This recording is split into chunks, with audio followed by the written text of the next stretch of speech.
আসসালামু আলাইকুম সুপ্রিয় শিক্ষার্থীবৃন্দ, আমরা শিখতেছিলাম হাইড্রোকার্বনের শ্রেণী বিভাগ। তো আগের লেকচারে আমরা এলিফ্যাটিক হাইড্রোকার্বন সম্পর্কে জানছিলাম। এখন আমরা অ্যারোমেটিক হাইড্রোকার্বন এসএসসি লেভেলে যতটুকু আলোচনা করা আছে ও যে সকল অংশ থেকে প্রশ্ন আসতে পারে সেটুকু জানব। তো অ্যারোমেটিক শব্দটি এসেছে গ্রিক শব্দ এরোমা থেকে।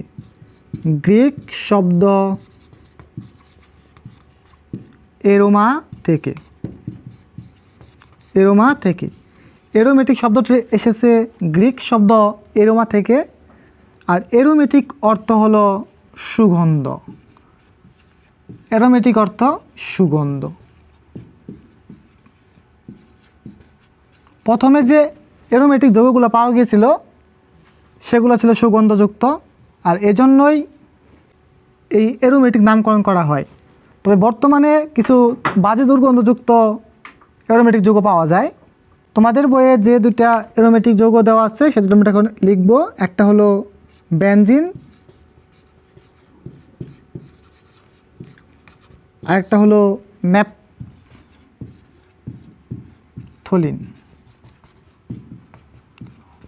তো বেনজিনের সংকেত হলো C6H6 আর ন্যাপথলিন C10H8।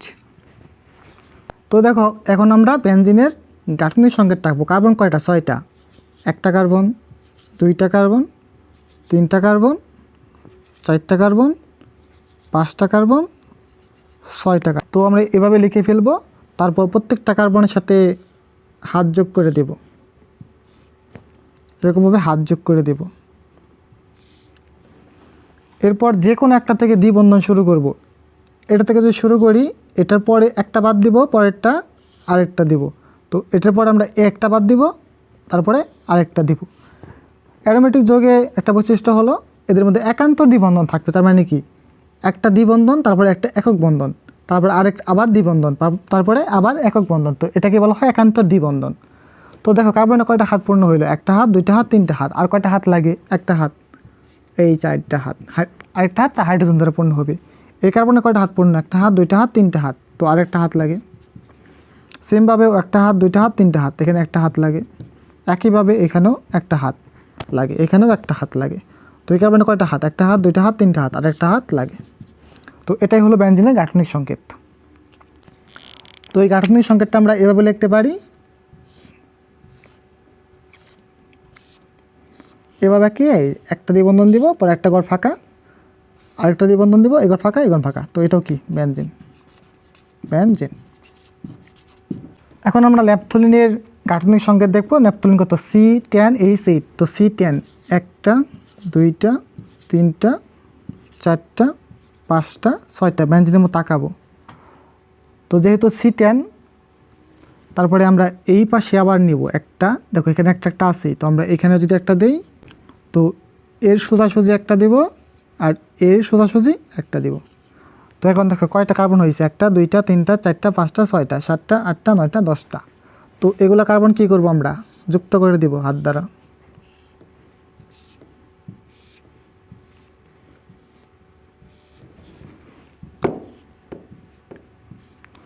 এখন দেখো আমরা বেনজিনের মতো এখানে একটা দ্বিবন্ধন দিব, তারপর একটার পর আরেকটা দ্বিবন্ধন, একটার পর আরেকটা দ্বিবন্ধন। তো দেখো এখানে দেখো কার্বনের কয়টা হাত? 1টা হাত, 2টা হাত, 3টা হাত। তো এখানে একটা হাইড্রোজেন লাগে। এই কার্বনের কয়টা হাত? 1টা হাত, 2টা হাত, 3টা হাত, একটা হাইড্রোজেন লাগে। 1টা হাত, 2টা হাত, 3টা হাত, একটা হাইড্রোজেন। 1টা হাত, 2টা হাত, 3টা হাত, একটা হাইড্রোজেন। কিন্তু এখানে দেখো এই কার্বন দেখো কয়টা হাত পূর্ণ হয়েছে? 1টা হাত, 2টা হাত, 3টা হাত, 4টা হাত পূর্ণ হয়েছে। তো এখানে দ্বিবন্ধন কখনোই দেওয়া যাবে না। এখানেও দ্বিবন্ধন কখনোই দেওয়া যাবে না। একটা দ্বিবন্ধন এখানে দিতে হবে, একটা গ্যাপ এখানে দিতে হবে। এখানেও দ্বিবন্ধন দেওয়া যাবে না। কেন দেওয়া যাবে না? কারণ কি, এই দেখো 1টা হাত, 2টা হাত, 3টা হাত, 4টা হাত পূর্ণ। তো এই গঠনটা এভাবে আঁকানো যায়। তো এখানে দেখো এই কার্বনে কয়টা হাত ফাঁকা? 1টা হাত ফাঁকা, একটা হাইড্রোজেন। 1টা হাত, 2টা হাত, 3টা হাত, একটা হাইড্রোজেন। এই কার্বনে কয়টা হাত? 1টা হাত, 2টা হাত, 3টা হাত, একটা হাইড্রোজেন। এই কার্বনে কয়টা হাত? 1টা হাত, 2টা হাত, 3টা হাত, আর একটা হাইড্রোজেন। তো হাইড্রোজেন দেখো কয়টা এখন? 1টা হাইড্রোজেন, 2টা হাইড্রোজেন, 3টা, 4টা, 5টা, 6টা, 7টা, 8টা হাইড্রোজেন আর 10টা কার্বন। তো এটা বইয়ে এভাবে আঁকানো আছে, এভাবে আঁকাতে পারো তোমরা।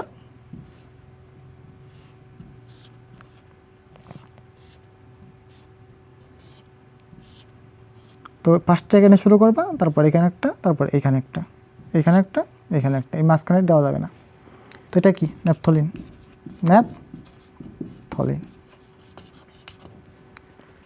আরেকটা কথা, এই অ্যারোমেটিক যৌগগুলা অ্যারোমেটিক যৌগগুলা 5, 6, 7 সদস্যের সমতলীয় যৌগ। সমতলীয় যৌগ।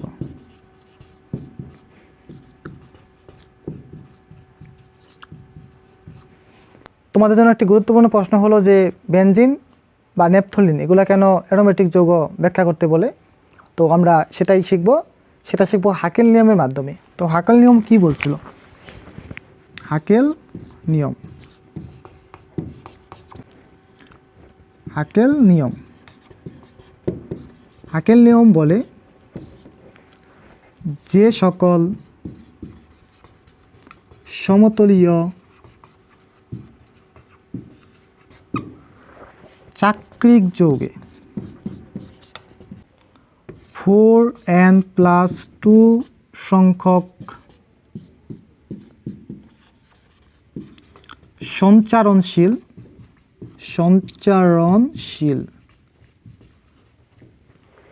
পাই ইলেকট্রন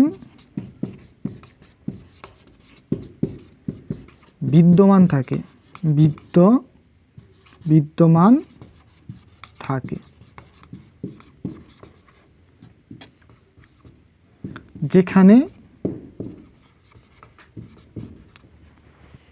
n পূর্ণ সংখ্যা,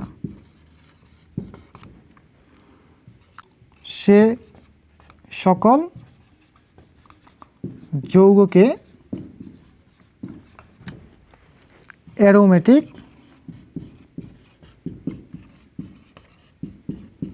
যৌগ বলে।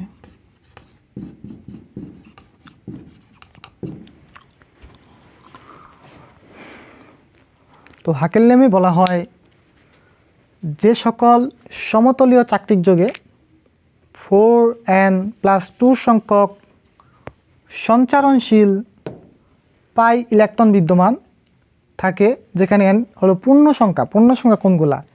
1, 2, 3 এগুলাই 4, 5, 6 এগুলা, যেখানে n পূর্ণ সংখ্যা, সে সকল যে যৌগগুলো আছে সেগুলোকে বলা হয় কি? অ্যারোমেটিক যৌগ। আর হাকেল নিয়ম মানলেই আমরা সেটাকে অ্যারোমেটিক যৌগ বলতে পারবো। এখন দেখো বেনজিন।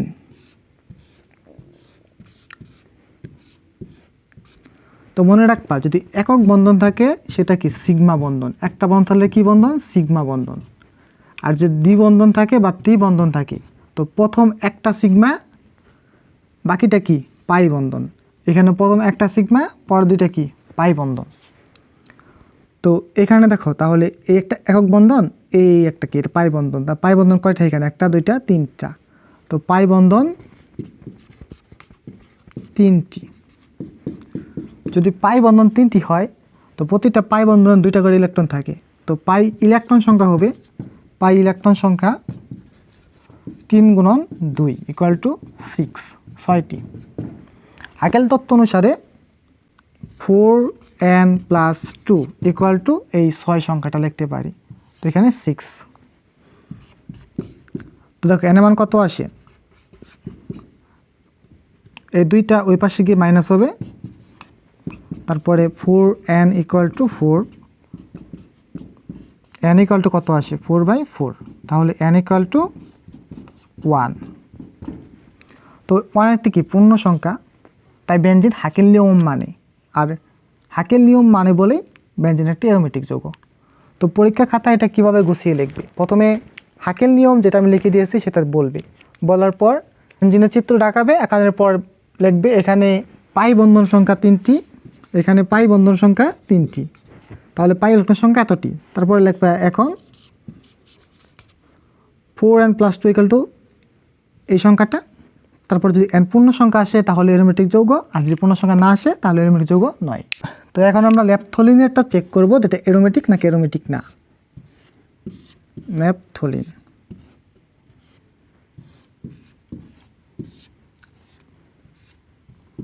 তো দেখো ন্যাপথলিনে পাই বন্ধন কয়টা? একটা পাই বন্ধন, দুইটা পাই বন্ধন, তিনটা, চারটা, পাঁচটা। তো পাই বন্ধন সংখ্যা কত? পাই বন্ধন সংখ্যা 5টি। তাহলে পাই ইলেকট্রন কতটি? পাই ইলেকট্রন সংখ্যা 5 গুণন 2 10টি। তাহলে এখন হাকেল তত্ত্ব অনুসারে কি লিখতে পারি? 4n + 2 = 8n। এখান থেকে 4n = কত? 2 যদি বাদ যায় থাকে 8।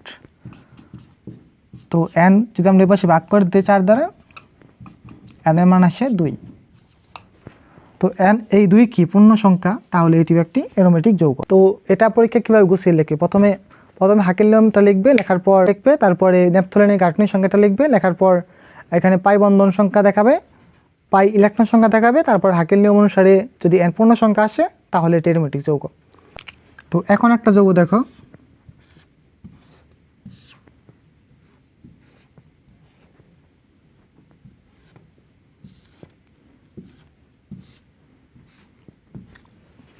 এটা অ্যারোমেটিক না অ্যারোমেটিক আমরা চেক করব। এখানে পাই বন্ধন কয়টা? একটা, দুইটা, তিনটা, চারটা। তাহলে পাই বন্ধন 4। তাহলে পাই ইলেকট্রন কত? পাই ইলেকট্রন 8, 2টা কোণ হবে। তো দেখো এখন 4n + 2 = 8। 4n = কত? 8/2 মানে কি 6। তো n = কত আসে? 6/4। তো n = কত আসে? 3/2। তো এখানে কি n পূর্ণ সংখ্যা আসছে? তাহলে আমাদের এই যৌগটা কি? এই যে যৌগটা আমরা নিয়েছিলাম ধরে নেওয়া, তো এটা কি অ্যারোমেটিক যৌগ নয়।